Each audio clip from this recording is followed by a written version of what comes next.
Indian golden oldies.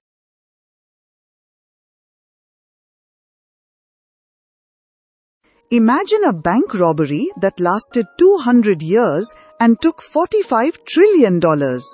This is not a movie script or a piece of fiction. It is the cold, hard ledger of the British Empire. In the year 1700, if you wanted the finest silk, the strongest steel, or the most advanced ships on earth, you didn't look to London. You went to India. At that time, India was a manufacturing juggernaut, controlling an astounding 27% of the entire world's wealth, more than all of Europe combined. Its cities glowed with craftsmanship and commerce, and the region of Bengal alone was richer than the whole of Britain. But by the time the sun finally set on the British Empire in 1947, India's share of the world economy had plummeted to less than 3%. The money didn't just vanish. It was engineered out through a quiet revolution in accounting, taxes, and trade law. To truly understand this disappearance, we have to look past the battles and look at the ledgers. This is not a story about nationalism or revenge. It is a story about math. Before the storm of colonialism, India was a wonder of industry. In the early 1700s, Bengal commanded a merchant fleet of nearly 5,000 ships, crafted from teak and iron that British observers admitted were stronger and longer lasting than their own. Indian weavers produced fabric so fine it was compared to woven air, and the subcontinent enjoyed a 25% share of the global textile trade. From the Deccan to the Malabar coast, Indian blacksmiths forged wood steel, a metal so legendary it was prized by warriors across the known world.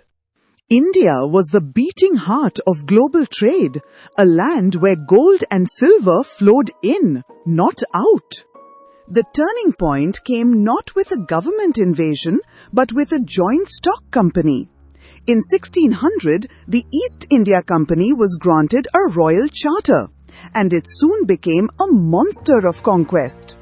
After the Battle of Plassey in 1757, the company secured the right to connect Bengal's taxes, marking the birth of corporate colonialism.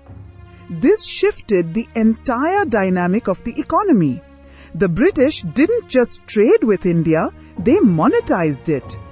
They realized that the real profit wasn't in buying goods with gold, but in using Indian tax revenue to buy Indian goods.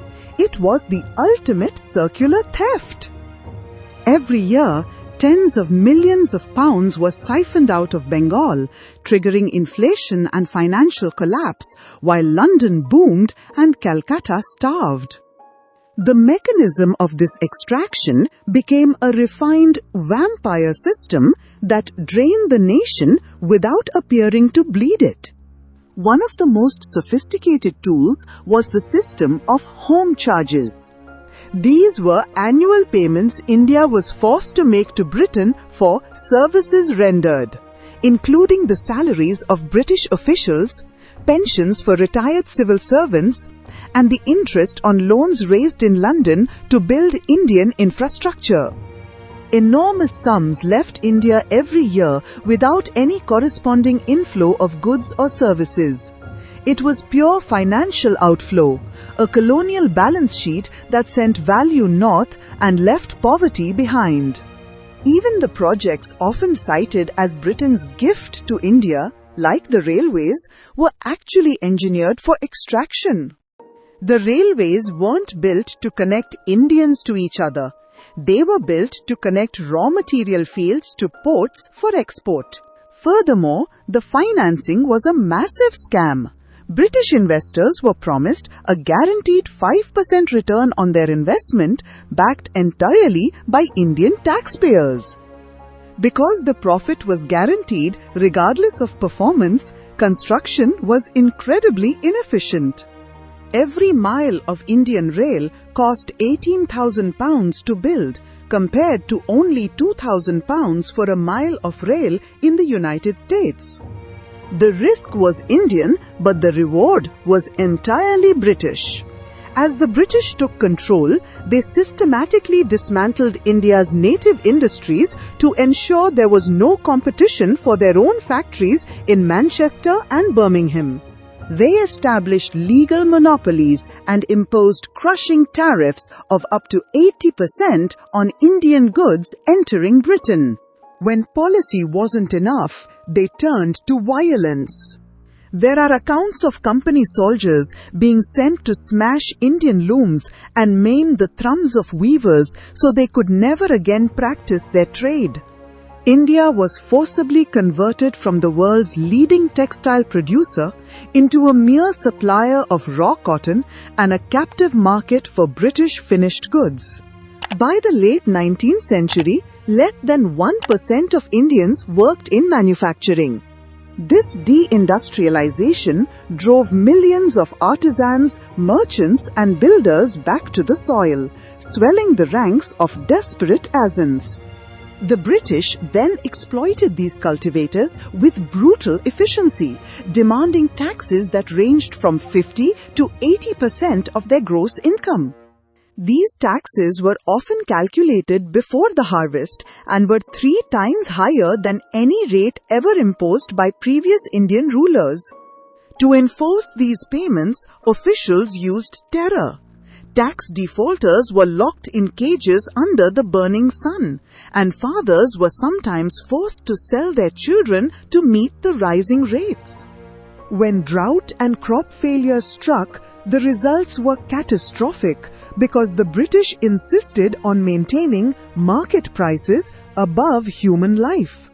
Between 1876 and 1902, while a series of famines swept the subcontinent and killed over 20 million people, India continued to export millions of tons of grain to Britain. Grain that could have fed the dying was shipped abroad because export revenue mattered more than survival. British officials even argued against famine relief, claiming it would spoil the market. In total, historians estimate that 35 million preventable deaths occurred under British rule due to famine, a number higher than the deaths under Stalin, Mao, and Hitler combined. The total wealth extracted from India over 2 centuries is estimated at $45 trillion.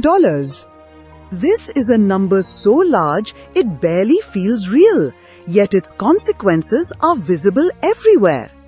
The industrial cities of Manchester, Liverpool, and Birmingham were built on the profits of Indian resources, while India's own looms went silent. Unlike previous rulers who made India their home and reinvested wealth locally, the British remained disconnected tyrants who repatriated every rupee to their distant homeland. India didn't just finance its own colonization, it financed the entire British Empire, paying for wars in Afghanistan, Africa, and beyond with its own blood and taxes. This history is not just a collection of old grievances, it is the blueprint for the modern global economy. The Raj may have ended in 1947, but it left behind a bureaucratic operating system that still facilitates extraction today.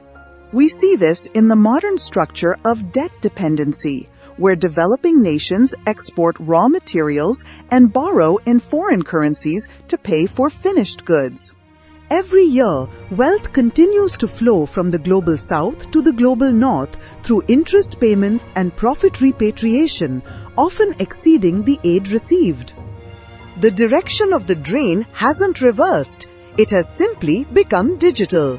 However, the final twist in this story is one of endurance and reinvention. Despite 2 centuries of looting and division, India has spent the last 75 years reclaiming its place on the global stage. Today, we see a symbolic reversal of the drain as modern Indian corporate giants buy back iconic British brands. The ledger is finally being balanced, but the scars of the $45 trillion drain remain the secret map of our modern world. Empires do not simply end, they adapt from land to ledger and from conquest to compliance. Understanding this vampire economy is the only way to see the quiet truth of global capitalism today. Recovery takes centuries, while extraction is instant.